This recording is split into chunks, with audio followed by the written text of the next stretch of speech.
Hey y'all. On this double dose episode of Steph Kat Talk WOW, I'm talking all of the titles being up for grabs on two of the last episodes of WOW. We have drama between the managers and just so much other crazy stuff going on. Again, this is Steph Kat Talk WOW. Yeah, yeah. Making her way to the mic. They start dimming the lights. You start feeling alright. From Birmingham, home of the Teddy Longs and the Ruben Studders. More once you discover. For all of the lovers of Whitney Houston and Roman Reigns. For all of the lovers of Mickey James and Marvin Gaye. For all of the lovers of Sasha Banks, Janelle Monáe, Silk, Sonic, and Paige. Allow me to say, look, I just found a place, sweet escape. Every one of us, I was kinda late, cause I just made it off the struggle bus. Walking by the fate, cause I know it's right in front of us. Yo, I ain't with the hate, gotta focus on what's great.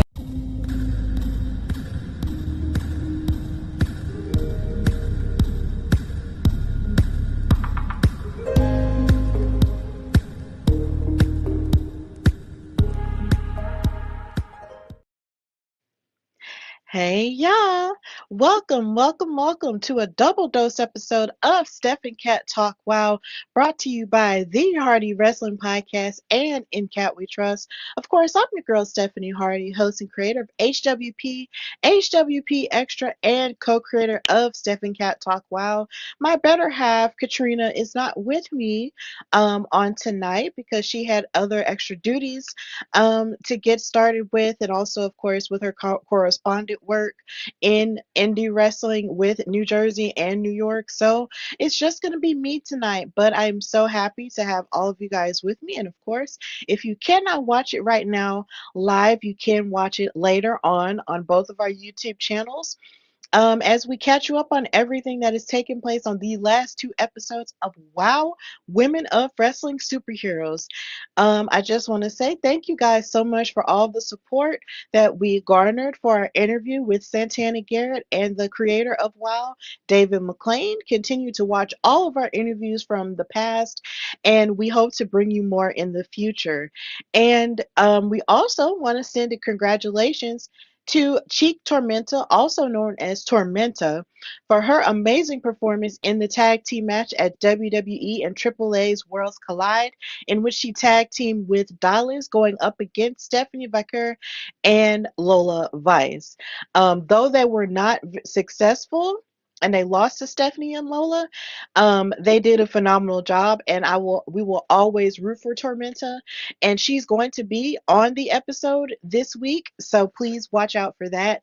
And of course, for new fans of Tormenta, if you're wanting to get more into her work on WoW, please watch WoW and then come back and watch us, as we are the best WoW post show in the land. So, of course, in this episode, this double dose episode, I'm going to be talking about the episodes Cuffed Chaos and Rookies, Rivals, and Royalty, which aired in the past 2 weeks.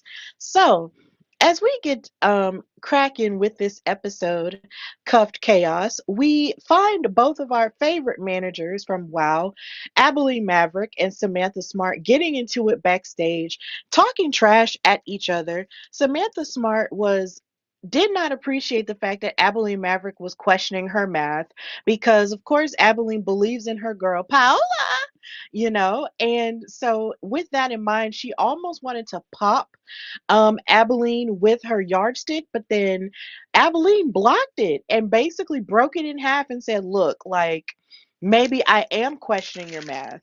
And she did not appreciate that. So, of course, this feeds into the championship match that Paola Mayfield will be having, that we will discuss a little bit later on with the Classmaster.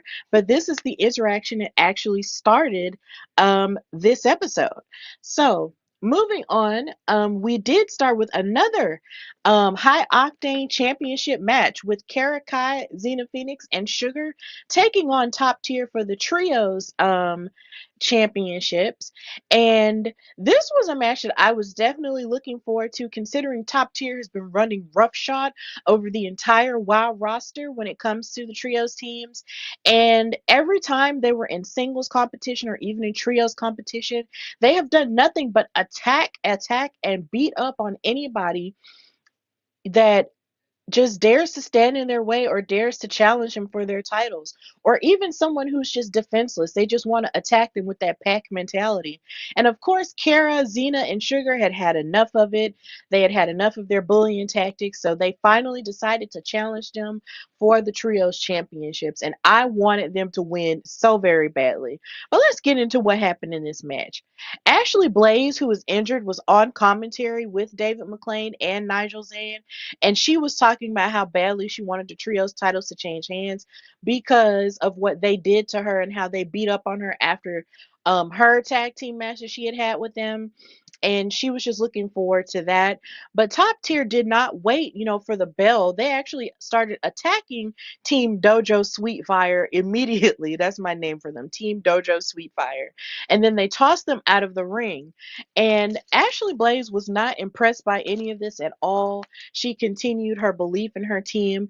Xena and Coach Campanelli were trading pins and submissions back and forth before Sugar was able to tag in. And then she actually ran Crush's head into the turnbuckles before Crush knocked Kara and Xena off of the apron. Crush and Gloria tagged in and out with their frequent tags and attacked Sugar and isolated her, keeping her from tagging in. But eventually, as Ashley Blaze were calling top tier cheaters, Kara Kai kicked Gloria in the chest as Sugar held her chest down, trying to give them a taste of their own medicine there. But in the midst of it, she gave shoulders and double knees with a 2 count.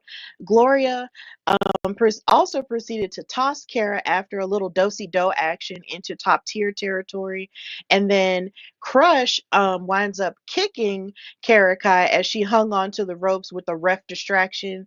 And top tier was really like on their A game as a team, trying to keep these titles and use every bit of their underhanded tactics to gain the upper hand on the opposite team. Eventually, after a bunch of different tags, the ladies all got in the ring and just started fighting each other and clubbing with each other until eventually Sugar tagged in and blazed through all of top tier. But then as the match broke down, Coach wound up sitting on Xena Phoenix for a pin as all the other girls wound up hitting a sitting pin.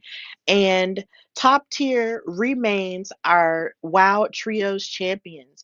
And this was such a heartbreaker because these women had such a hard time with these women that you almost wanted them to just get justice on top tier for the way that they've been treating them. So the idea of them not coming on their A game and not being able to defeat top tier really disappointed me and made me sad.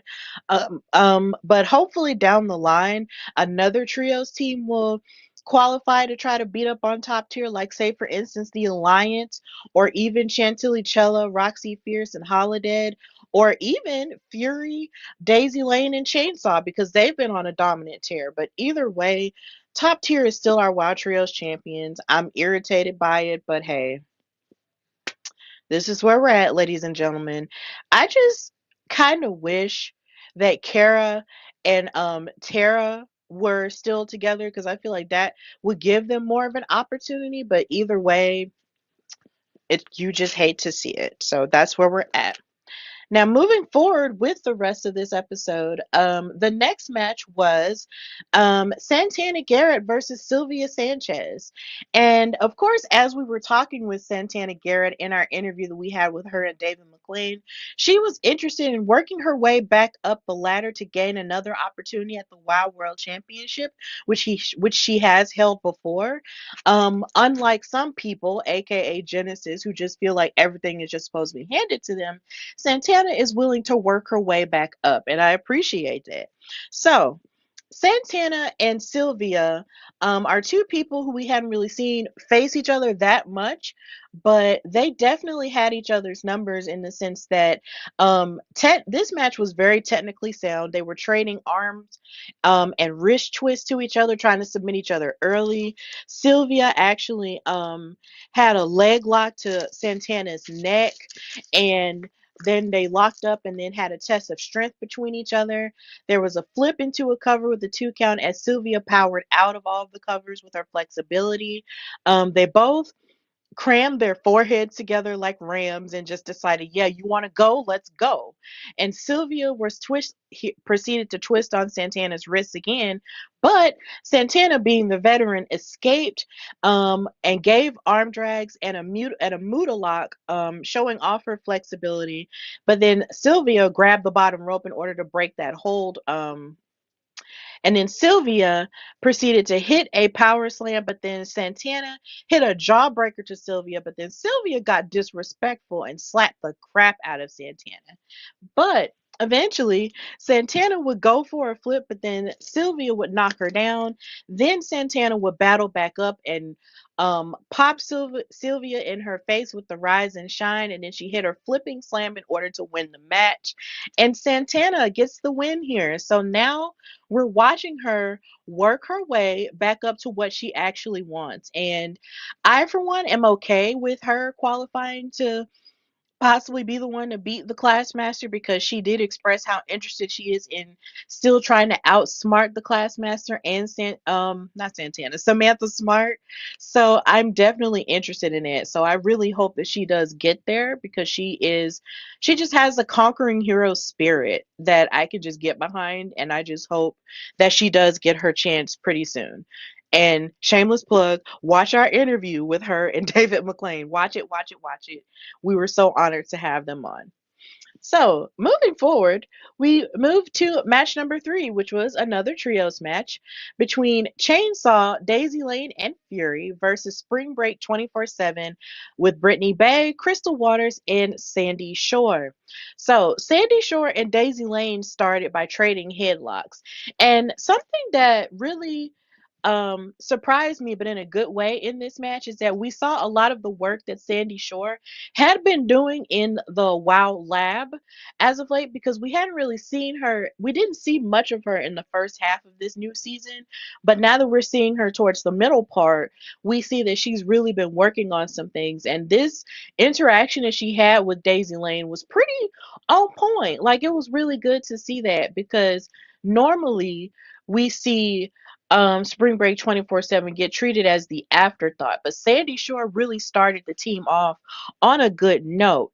But Daisy actually locked Sandy's wrist and bit it, which shook her up really bad, because Daisy likes to be cagey and creepy nowadays. So she decided to bite her, taking a page out of Chainsaw's book.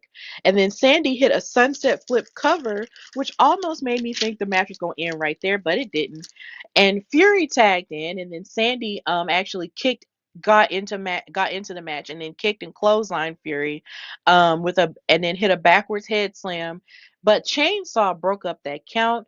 And of course, once Chainsaw gets involved in the match, there's really not much else you can really say, because Miss Ma'am is a powerhouse and she does not like to play games. Chainsaw proceeded to slam Sandy Shore, and then she hit a double choke slam onto Brittany Bay and Crystal Waters. And then Fury proceeded to hit a backhand slap to Sandy Shore. Daisy tagged in and hit a crucifix splash with Chainsaw with a 3 count. And Chainsaw, Daisy Lane, and Fury wound up winning. So I believe it's not too out of the realm of the imagination to imagine that this team could challenge for the trios titles if they wanted to. But here again, we have to wait and see what their motivations are. We still are kind of new to the idea of seeing Fury with another team outside of the Heavy Metal Sisters. So it's just going to be really interesting to see how it turns out. And I was really hoping that Spring Break 24/7 was going to battle back for the win, because I would love to see them also get into the title picture as well. But it's just, you know, Team Creepy and Fury's time. So we just gotta keep watching them as they rise, and hopefully not be too freaked out, because Jesus, if you bite me, that's gonna creep me out, and it's also gonna make me want to fight you. Like, don't bite me, please. I am not a piece of meat. Chill out. So After that match, we go backstage with Sibley Skulls, who gives a recap of the drama involving Lindsay and Lori Carlson in their twin versus twin match, which we did cover. And then she also talked about the twins reuniting and challenging Penelope Pink and Holly Swag for those tag team titles that they want with a different mindset and motivation now. And so they showed a clip of them of Penelope and Holly backstage with Lana Star complaining about the pain that they were in from those chair shots after they hit them with the chairs. And Penelope was like, "Oh my God, they don't want to mess with me." And then Holly keeps trying to reiterate to Penelope that they need to keep the focus on the both of them and not have Penelope just be so self-centered all the time. And I honestly feel that once somebody is self-centered, it's hard for them to break that habit unless they go to like years of therapy or something. Because Penelope has always been about self since we've first seen her in the newest iteration of WoW. She's always been about self. So to see her be a part of the tag team, be one half of the tag team champions now is a little bit different. And I think she likes the idea of holding yet another title, but I really don't think she truly cares about Holly. And in fact, I would argue that she never did care about Holly. So it's definitely like Holly has more interest in the tag team picture than Penelope does, but we'll get to that a little bit more later. So, backstage, we also see Samantha Smart and the Classmaster studying Paola Mayfield and the tactics that she has going on with Abilene Maverick. They also proceeded to insult Paola and Abilene, saying that they traded textbooks for tanning beds and their intelligence for IG likes, and that we are the true VIPs, very intelligent people. And I was like, I see what y'all did there. That's pretty smart. But, just because you like to get a tan doesn't mean that you're not smart. Like, that was rude. But then again, who am I to say, getting a tan? Because I am the tan. Um, I am the definition of a tan. So, I mean, whatevs. But still, if you get a tan, that does not make you any more dumb or any more smart than anybody else. Um, and just because you have IG likes, it doesn't make you any more or any less intelligent than anyone else either. So come on, stop that. But when you're the IQ superior like Samantha is, you think you're just smarter and better than everybody. So Abilene cuts a promo backstage and says that David finally gave us what they want, finally gave us what we want, and that Paola is going to be the next fabulous champion, which leads us to the main event, which was Paola Mayfield versus the Classmaster for the WoW World Championship. But this match had a special stipulation given by David McLean stating that Abilene Maverick and Samantha Smart had to be handcuffed to each other in order to maintain fairness in the match. But y'all know, because these women are so smart, they're going to find any type of weird way to get involved. Now, before the match even got started, Abilene was already with the crap because she tried to stall the referee for as long as she could to not get him to handcuff her, but she still got handcuffed to Samantha. So as the match got started, Paola got distracted by comforting Abilene, and the Classmaster took full advantage of it by kicking Paola across the ring. Paola did fight back, however, by hitting a drop kick to the Classmaster and then targeting her leg, which was a very smart strategy because the Classmaster is a really tall girl and uses a lot of her legs and everything for leverage in her matches. So that was really smart on her part. Then the Classmaster proceeded to start clubbing, to give clubbing blows to Paola after slipping out of the Classmaster's grasp for a moment. Classmaster then hit a suplex and thrusted her shoulder into Paola's abs. And Classmaster also locked in a Boston Crab on Paola and a rear chin lock and kept giving kicks to her as well. It was getting kind of hopeless for a second for Paola because Classmaster was just not letting up on her at all. But eventually, Paola started fighting back after getting kicked and squeezed so much so, and also messed with by Samantha Smart, who kept messing with her hair when she got locked in the ropes. She kneed Classmaster in the abs and splashed and wound up trying to hit a splash onto the Classmaster, but then Classmaster moved out of the way and she wound up splashing the referee. And then Samantha took the key from Jeff McGowan, the ref, out of his pocket and slid and unlocked herself, slid the book to Classmaster to where she could hit her expulsion finisher onto Paola on top of the book in order to retain the WOW World Championship. So, even with all of that craziness with locking themselves with each other, Paola wound up getting outsmarted here again by the IQ superiors, and now the Classmaster is still our WOW World Champion. And it's just crazy. That's just how Cuffed Chaos wound up ending. And of course, as I get into the next episode, we're going to talk a little bit more about um, things being done, about people getting involved in matches. But it's like I always say, whenever you have a manager on WoW, it pays absolute dividends. And Samantha and the Classmaster are a match made in heaven. And it's hard to outsmart two people who make it their entire business to just be smarter than everybody. And it just takes a lot of the right elements to outsmart an opponent like them. So hopefully at some point we'll find an opponent that is just smart enough and talented enough and crafty enough to outsmart them and become a new wild world champion. Who knows? But that's how Cuffed Chaos I can't talk, y'all. I'm sorry. Cuffed Chaos ended. And now we're going to move to last week's episode, which was called Rookies, Rivals, and Royalty, the three auras. So, this episode started with a match that we have seen before, which was Genesis versus Princess Aussie. And this was a battle of the Australian baddies, because, of course, I love me some Princess Aussie.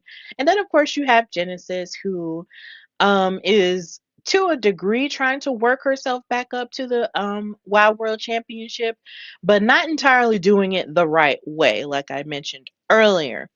They mentioned on commentary that both of these women have a victory each over each other, and Princess Aussie was the last person to win in their rivalry with one another, and they both started the match by talking smack and trading submissions.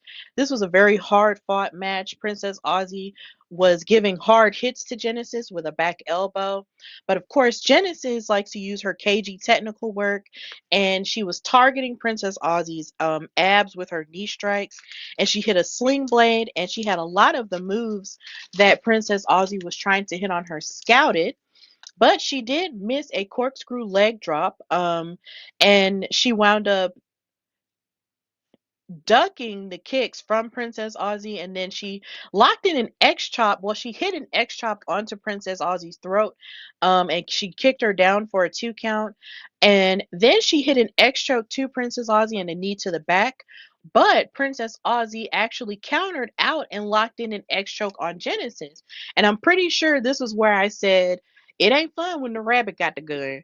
Um, and then Genesis wiggled out and locked in the X choke on Princess Aussie again. Then Princess Aussie hit her very impressive dragon suplex to a 2 count as Genesis grabbed the rope. And a pretty crafty but desperate move. But then the ladies kept trading kicks and they kept flipping covers onto each other.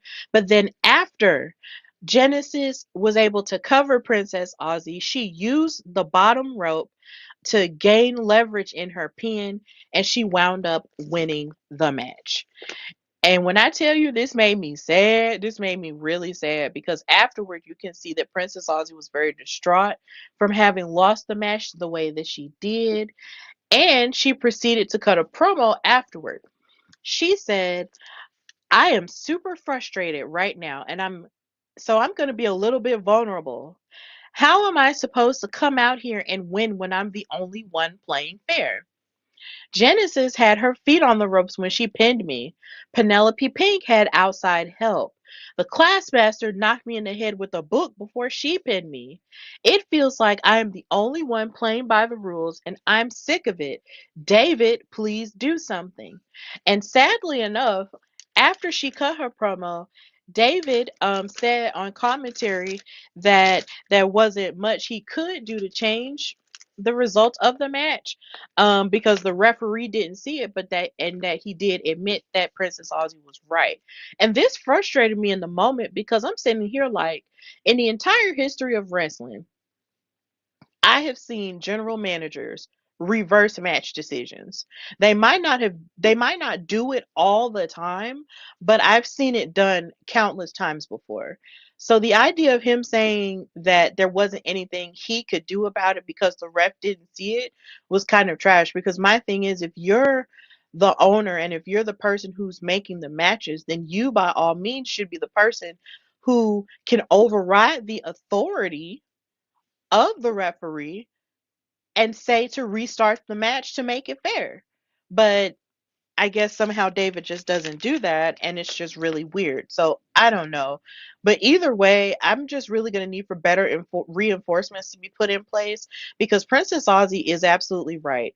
Like my girl Katrina would say, there are always too many shenanigans going on in these matches, and people are getting cheated out of opportunities, and they get to just work their way. And you got these other people who are constantly cheating, working their ways back up to title pictures, when by all means, it could be argued that Princess Aussie could have won that match on her own fair and square, and that could have put her in contention if she wanted to be.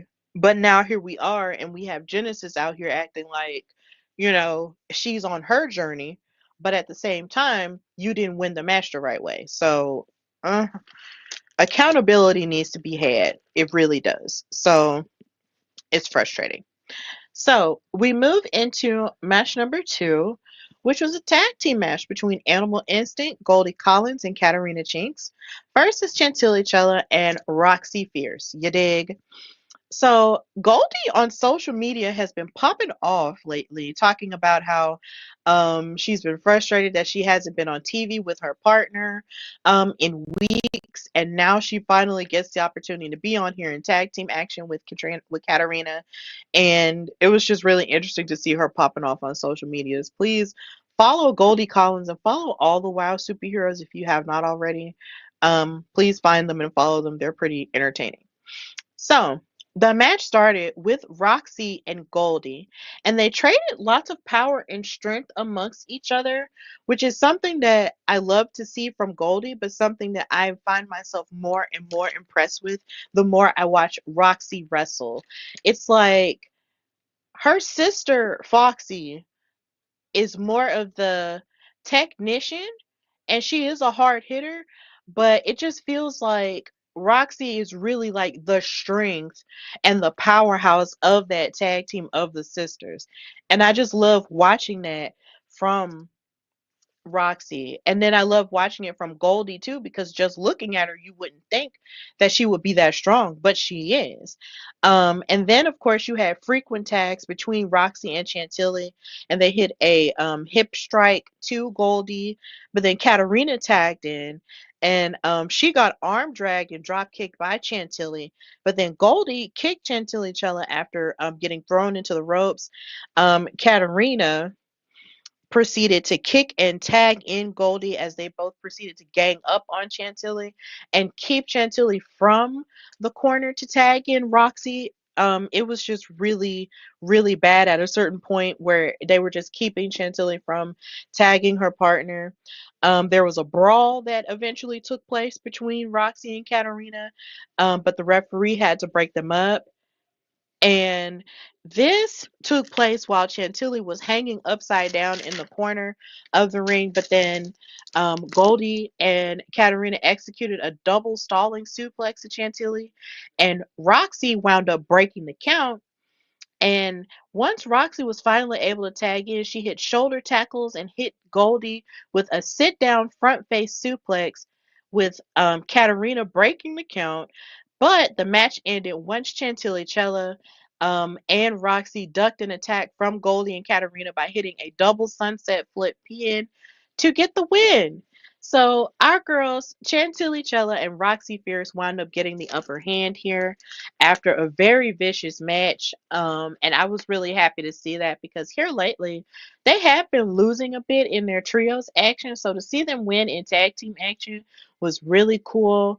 And I just constantly just love seeing the growth of Roxy Fierce. And I miss her sister Foxy so bad, like really, really bad. So um so hopefully we'll see her return at some point. But this match was really good on all parts, but definitely I am so happy that Chantilly and Roxy got the win. So afterward, we get a promo backstage from Vicious Veronica Varoom, V3, cutting a promo on Xena Phoenix, saying, "Man, that Xena Phoenix, more like Xena the two-headed chicken. You think you can come at me with an armbar thinking you're a better fighter? Nah." You know what's so funny? She talked about being from New York, and I feel like if she really wanted to sound more New York, if she really could have just said, "Nah, son." Like, "Nah, son," because I've heard people from New York say that, and it's just like it's so real. But she just said, "Nah. Where I come from, we don't fight to win. We fight to survive. And next time you get in the ring with me, you're gonna find out why they call me V3. Because the only thing you're gonna hear is the sound of my sweet victory rolling over all your broken dreams." Brah! Yeah, I can't do the brat. I'm sorry. But y'all get the point. Veronica had a lot to say. She does not call herself V3. I call her V3. Because saying vicious Veronica Varoom can be a lot of the time. So I just call her V3, just like I call Magnificent Miranda Mirage M3. It's just my clever way of referencing them. So yeah. This led to match number 3, which was a battle of the new girls. You had Xena Phoenix versus Vicious Veronica Varoom.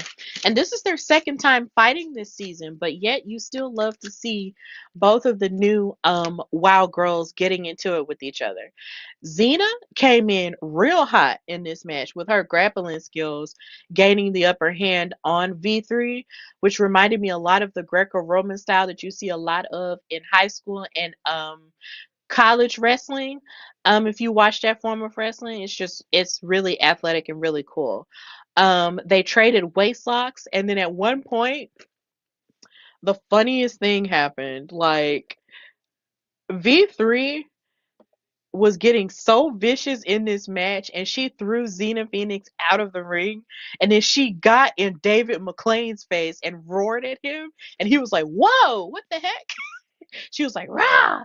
And he was like, "Whoa!" And it was just really funny. And on social media, they posted him saying David was scared. And I just had to share that moment because when it happened as I was watching the episode, I cackled. I love you, David, but this was really funny. So as the match went on, V3 hit shoulder tackles to Xena Phoenix and then talked trash and got pushed by Xena. And V3 hit a move that looks very familiar if you are a WWE fan and if you've watched Charlotte Flair wrestle in the last 10 years, and of course more recently if you've seen Stephanie Vaquer wrestle, she will hit a move called the Devil's Kiss. But there's no Booker T here to make all these noises. So I'm gonna call this the I feel like I should have wrote this down. It's not the devil's kiss. I'm gonna call it the derby kiss, simply because V3 is a roller derby girl. So I'm gonna call it the derby kiss for WoW purposes. And she was hitting this on Xena Phoenix, and I had just gasped because I just love this move so much. I always have loved how crazy this move was before it became a viral sensation. But I love every woman who has ever done it ever. So we're not going to do that and compare over here. We're sending love to everyone who uses that move.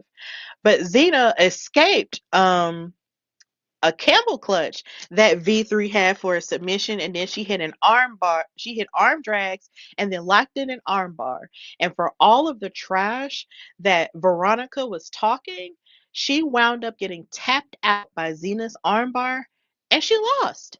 So Xena Phoenix wound up winning the match, and this match was very physical, but it was very good. I can't wait to see more of what V3 has to offer in the ring. But man, that Xena Phoenix just continues to impress in every level of match she's in, whether it's singles work, tag team work, trios work. She just continues to impress. And she was definitely somebody I had picked to possibly be WoW World Champion this year. But of course, I'm not in charge of that sort of thing. But she just impressed me early on, and I just can't wait to see more of what she does. Like, I want to see her hold some level of gold this year. I just have to see it. So yeah, that match was really good. But after this, we get a promo from Lindsay and Lori Carlson, Miami Sweet Heat, who are still coming out in their pink and black, which kind of low key disappointed me because I'm just like, look, if y'all are gonna separate from the Fab Four, go back to your orange and blue, or your orange and green, but they haven't done it yet. So, um, this was our first time seeing them since their twin versus twin match, where they decided to reconcile their differences. And Lindsay got the mic and started talking first. She said, "A couple of weeks ago, I wrestled my identical twin sister. Something I never thought I would do, or something I never thought would happen at WoW. But you know what? We should have known about Holly. Anyone who could backstab their own mother would definitely break apart a family to get their way to the top, right, Lori?" And then Lori chimed in by saying, "That's right, Linz. That's right. And when we started this journey years ago with our trainer, Alpha, one half of the WoW Samoans, one of the greatest tag teams to ever step foot in this ring, there's one thing he taught that stuck with me. He said, 'Lori, don't you let anyone come between you and your sister in this business because family is everything.' And guess what? You two did. You messed around and found out. You can't break this bond." And then Lindsay chimed in and said, "But you know who we are going to break? Penelope and Holly Swag. Now, Lana, we're asking for a WoW Tag Team Championship match," but then they get cut off. And let me just say, Lindsay and Lori being trained by the WoW Samoans is a very, very big flex at this point in life. That's a huge flex. It really is. And I hope that those men are looking down on them with pride because they really are a fantastic women's tag team. And I feel like the Wild Samoans really did open the doors for so many people, men and women alike, and people who aren't just in their family. And I'm glad that they actually mentioned that on the show. So big ups to the Anawai family dynasty, and definitely big ups to the Wild Samoans. Rest in peace to both of those men for real.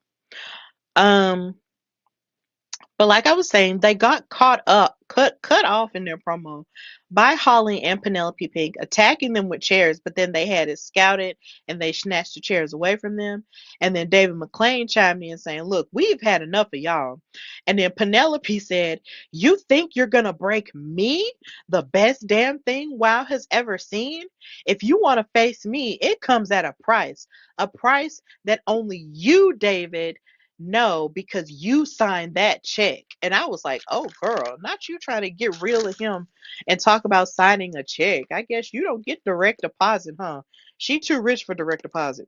Anyway, Penelope said, "You want us in that ring so bad? Pay up." And then David McClain made the match officially and banned all chairs and other weapons and said that if Lana Star breaks the rules, that they will be fined and disqualified, but not that they will lose their titles. Let's put that out there. He didn't say that, but they'll be fined and they'll be disqualified. So, hey, got to see how that goes. But yeah, checks. Checks and championships, man. Okay. So we go backstage and we see Sibley Skulls talking to Xena Phoenix, her favorite person after the win. And of course, Xena was able to finally finish talking to her about, why she got into wrestling and how the crowd and her family are basically why she continues to press forward in wrestling, and she has the discipline, dedication, and the strength to move forward in her wrestling career. And simply also mentioned that she is 8-5 with her record on WoW, which is fairly impressive. But of course, we got to see how much further she goes, like I mentioned earlier in her WoW career. So they did announce that this weekend, if you have not watched the episode of WoW already, tonight or even later on tonight or even tomorrow, Tormenta, who I mentioned earlier, who was on Worlds Collide last weekend, is facing off against Sylvia Sanchez, and they have a previous beef with the way that Sylvia treated Sophia Lopez, the world's greatest attorney, and they fed into that a little bit in the preview. So, of course, check that out this weekend. And, of course, we'll talk about it later on this week. So, we move on to our main event, which was Reina Del Rey versus Santana Garrett. And, of course, Reina Del Rey came out with the alliance because, of course, they always come out with each other. The Brat Pack, BK Rhythm, and Gigi Gianni were out there, and Adriana Gambino was on commentary per usual, and we still miss her in the ring. But of course, Santana, it was sort of insinuated that this was going to be a match that could have been for a world title opportunity in the future. And Reina on social media had been, talking about how she had not really had an opportunity for the WoW World title in a minute, which is true. And how, she was willing to, bulldoze through anybody to get it, and that definitely includes Santana here. So it was very interesting to see how this was going to turn out.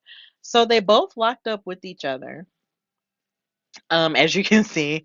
And Reina Del Rey's power was definitely on display with how she was shoving Santana in the beginning. But Santana was like, "Look, I'm not scared of you." And then she slapped the crap out of Reina.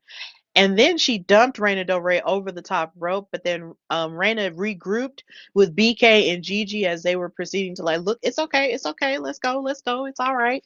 Santana then fought back with a flurry of punches, but then BK and Gigi actually tripped up Santana while she was trying to hit one of her backflips, and then Reina hit a drive-by on the outside apron, and then she choked Santana with her foot on the steel steps, which was just kind of rude, as you can see, and then proceeded to fight all low key all over the barricade as the fans were looking at them like, "Oh my God, what is going on? It's a wrestling match."